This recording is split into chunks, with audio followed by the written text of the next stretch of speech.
બનાસકાંઠાથી સામે આવી રહ્યા છે। અંબાજીના હડાદમાં હિન્દુ યુવાન પર સૃષ્ટિ વિરુદ્ધનું કૃત્ય, બે મુસ્લિમ યુવક પર સૃષ્ટિ વિરુદ્ધના કૃત્યનો આરોપ લાગ્યો છે।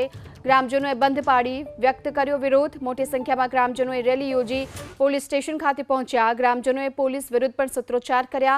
1000થી વધુ લોકોનું ટોળું પોલીસ સ્ટેશન ખાતે પહોંચ્યું। ઉગ્ર રજૂઆત કરવામાં આવી તો ગ્રામજનોએ પોલીસ વિરુદ્ધ અહીં સૂત્રોચ્ચાર પણ કર્યા હતા। પોલીસને રજૂઆત પણ કરવામાં આવી। ગ્રામજનોએ આજના દિવસે બંધ પાડી અને વિરોધ વ્યક્ત કર્યો। મોટી સંખ્યામાં લોકો એકઠા થયા હતા। પોલીસ સ્ટેશન ખાતે રેલી સ્વરૂપે પહોંચ્યા, જ્યાં પોલીસને ઉગ્ર રજૂઆત કરવામાં આવી છે। તો અંબાજીના હડાદ ગામની આ ઘટના। હડાદ ગામે અસરગ્રસ્ત પીડિત બાળકનો જે ઘટના બની છે એ ઘટના બાબતે અમે તમામ ગામ લોકો, આજુબાજુના વિસ્તારના લોકો બધા મળી અને અમે પોલીસ સ્ટેશને એક વિનંતી કરવા આવ્યા છીએ કે કાયદેસર ગુનો બનવો જોઈએ અને આમાં કાસું કપાય નહીં એ અમારી માંગ છે। એને કાયદેસર થવું જોઈએ અને એને સજાને પાત્ર જે સજા થતી હોય કાયદેસર થવી જોઈએ અને બીજી વખત આવી ઘટના ના બને તેની સરકાર નોંધ લે અને પોલીસ પણ નોંધ લે એવી અમારી વિનંતી છે।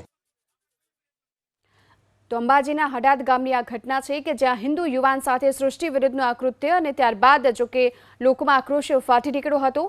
બે મુસ્લિમ યુવક પર સૃષ્ટિ વિરુદ્ધના કૃત્યનો આરોપ છે અને તેની જ રજૂઆતને લઈ આજે 1000થી વધુ લોકોનું ટોળું પોલીસ સ્ટેશન ખાતે પહોંચ્યું હતું। ઉગ્ર રજૂઆત પણ કરી છે। ગ્રામજનોએ પોલીસ વિરુદ્ધ સૂત્રોચ્ચાર પણ કર્યા। આ અંગે યોગ્ય કાર્યવાહીની માંગ સાથે લોકોનું ટોળું એકઠું થયું। હાલ તો આપણી સાથે ભાજપના આગેવાન લાઘુભાઈ પારઘી જોડાઈ ચૂક્યા છે। લાઘુભાઈ, ઘટના શું બની હતી? ગ્રામજનોની શું માંગ છે?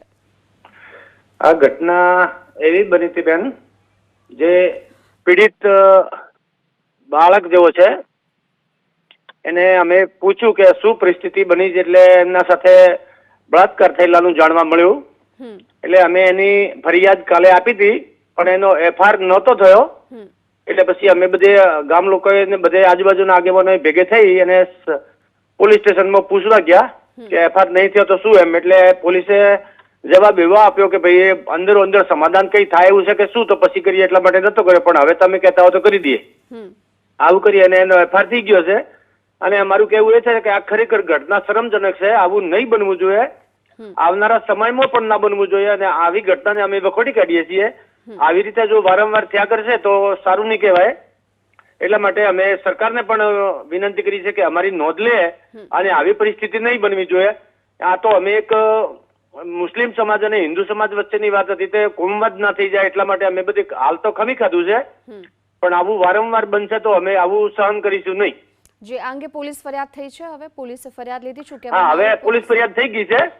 પોલીસનું તો પ્રોત્સાહન મળી ગયું છે અમને, એમાં પોલીસ તો નતો દોષ એમાં। એ તો ખાલી એક નાઈટ એમને વાત જોઈ હતી કે કદાચ સમાધાન થઈ જતું હોય તો તમારે શું કેવું થાય છે, એટલા માટે નહીં તો એફઆઈઆર અત્યારે થઈ ગયો છે। જી, અમારી સાથે વાતચીત કરવા બદલ આપનો આભાર લાઘુભાઈ।